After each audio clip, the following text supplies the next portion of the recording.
keep up on my daily vlogs. Not quite daily, not sure what to call them, so not so daily vlogs. Bit of inspiration from Adam the Woo. Seeing that guy, he's got over 1,000 daily vlogs.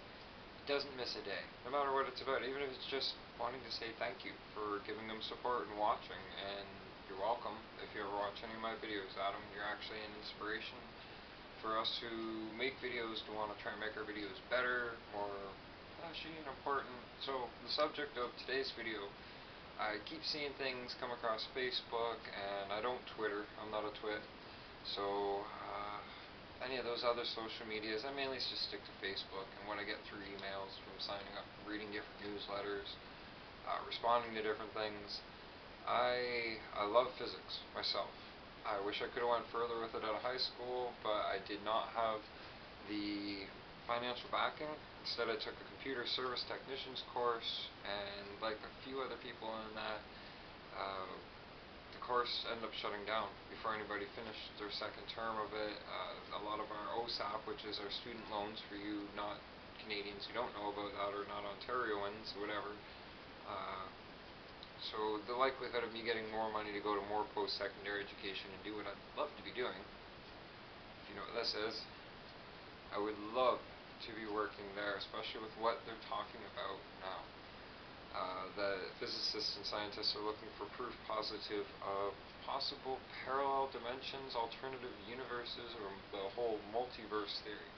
And this is kind of where I've always kind of felt that that is more of a possibility.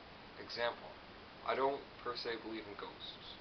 What everybody sees as ghosts, when they see that thing out of the corner of their eye and they look and it's gone, how could I really try and explain it in my own manner without jumping into science and everything? This is why a lot of people like actually listening to when I do speak about things, is because I'm able to explain it in a better manner, more understandable. But to try and tackle the whole ghost things, tie it in with alternate dimensions, alternate universes, is that what you see with your own eyes isn't all that's here for our dimensional existence.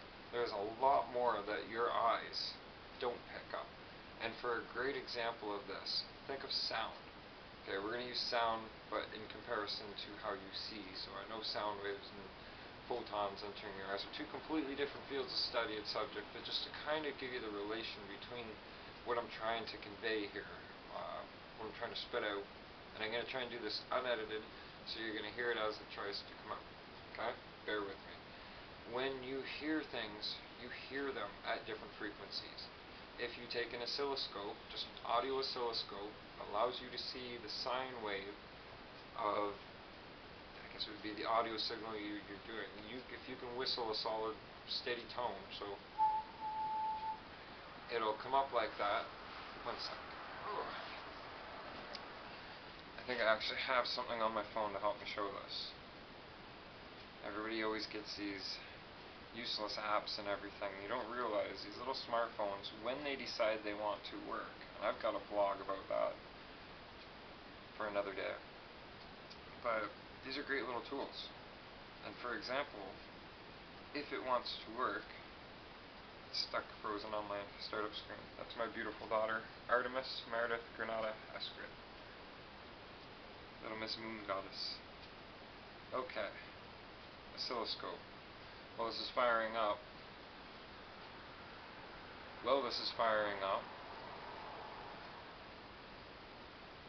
I'll just try and explain it further. You will see a sine wave for that tone that you try and whistle. As I'm talking, I'll go to a single channel so it's easier for you to see it. But as I'm talking, you can see, when the phone's not freezing, you can actually see the sound wave of my audible tones that my voice is creating. So if I whistle,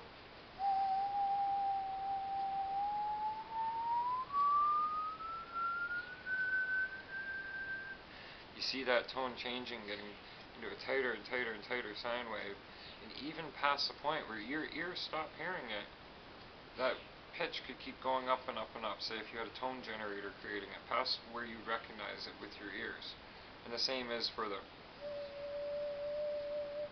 bottom end. that sine wave will get real loose. As soon as it passes a certain point, you don't hear it, but that does not mean that that audio signal is not still being generated. It's still there. It's still quite present. It's the whole if the tree falls in the woods saying nobody's around here, it doesn't make a sound. Well, of course it did. It still happened. You guys don't need to be around for something to happen. You don't need to see it. This is where you got to compare the sound with the sight. You don't need to see it for it to not still be there. If you hold up an infrared camera to the sky, you see a lot more showing up through FLIR than you would with your own eyes. What it is, don't really know. Can't really understand it. That I'd have to do a lot more research with FLIR myself. There's no way I can afford one of those cameras. I'm using a cheap Sony camera that's probably about 10 years old to record my videos and my vlogs. If you can't already tell by the poor quality, it still gets it to you. So my point is, what you see in our visual spectrum is only a part of what's there. Now when you start to shift over and out of our own visual spectrum, how do you know there's not something else already there? Say if there's an alternate dimension whose frequency is much like our own, like say a sideband to our frequency, slightly out of our own visual spectrum, and we are to them what they are to us, like or they're just right there, but because they're slightly out of phase with us, we don't see them. And that could be multiverse after multiverse after multiverse, stacked up to an infinite amount. Or it could be, as they say, there's so many, what do they say, in 12 different stages of dimension, or 12 alternate universes, or 12 alternate dimensions. I think it could be an infinite possible amount. And our universe is only one part of one. Now when you start to say alter that frequency, if you could somehow nullify the time and space frequency of what we are here and now, to the point where it doesn't have an energy signature. So if you can nullify that in a bubble around you, create an aperture for that new time and space, you might actually end up in another alternate universe, because you don't know those set frequencies. It's really hard for me to try and explain this without actually studying into it all night, trying to remember the proper terminologies and everything. I haven't gone to post-secondary for anything I've learned. As you know, I like to play with Tesla coils. Electrostatic generators. I would love to be one of the people to actually recreate and fully understand what happened with the Eldridge during the Philadelphia experiment, or to be able to go to John Hutchison himself and say, this is exactly what's going on with your work. And I kind of already understand that. That has a little bit to do with more matching frequencies and trying to nullify frequencies of those different bars and objects. And they just didn't want to do it, so they just split. 2 to 4 to 8 to 16 to 32 to and so on and so forth. Yeah, that's my vlog. That's what I was talking about with this. I do think they're actually onto something, but I don't think you need all that power to do it. I really don't. I think you could actually start to screw around with the possibilities of alternate dimensions with a few Tesla coils, creating a highly charged, high frequency energy field. Start punching some electrostatics into that, but not just at, like, say, a random. Because when you do random, you end up with stuff like what John's got going on. He discovered that by mistake. He got hit by something that was either attracted to the electrostatic pole or electrostatic push being created and amplified through that Tesla coil field. I do understand this, and I just wish I had money or more schooling or both to go further into it. So maybe there's a GoFundMe idea somewhere in there. Anyhow, I hope you enjoyed my vlog. I'm going to upload it. I'm not going to edit it. I'm not even going to watch it. I'm just going to upload it and see what you guys think about my random ramblings. And that brings me to my final closing thought.